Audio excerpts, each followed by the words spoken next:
What if we have the graphical representation of the line and we don't know what the slope is, and we have to determine what the slope is from the graphed line? So I have two examples here that we'll go over together. The first one is where the line actually crosses the axes at a really nice even number point on both of the axes. So that's the first thing that you want to keep in mind. Look at your x-axis, look at your y-axis, and see if the line is actually crossing at a nice point, and it's not crossing in between 2 points on the axes, because then you can just use that really quick. So on this one, it is. So we're looking, it's crossing right here at the -2 on the x, and on the y it's crossing at the 4. So I can just go ahead and mark those, -2 and 4. And we can see that in order to go from here up, because remember on our slope, we always go up first or down. We run it along the y-axis first. So how far are we going up to get to the next point? We're going up 4 units. So we're going to have m equals 4 on top. And then how far are we going over to reach that second point? So if we're starting right here, we're going to be going up 4 and then over 2, correct? So we have a slope of m equals 4 over 2. Can we rewrite that?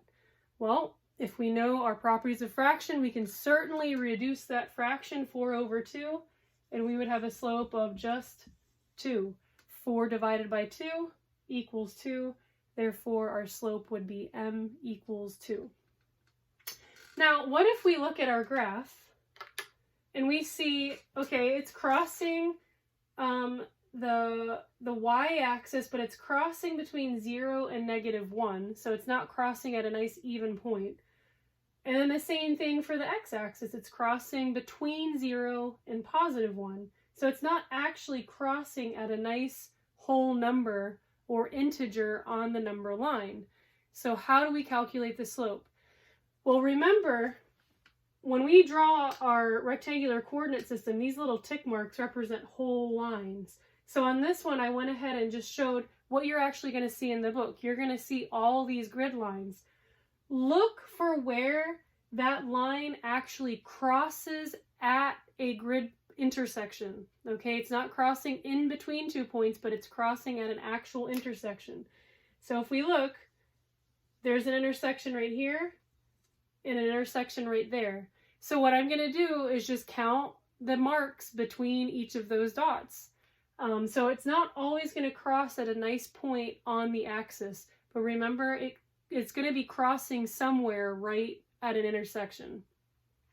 So again, we're going to start at our leftmost point, because we read the graph from left to right, and we're always going to go up first. So how many ticks are we going up? 1, 2, 3. So we are going to have m equals 3 over, and then how many tick marks to get to that next point? So 1, 2, 3, 4. So again, we're going to be going up 3 over 4. So if we look at both of these turned out to be positive slopes. Therefore, there's not a negative sign, because as you move left on both of these lines, the line is going up towards the right.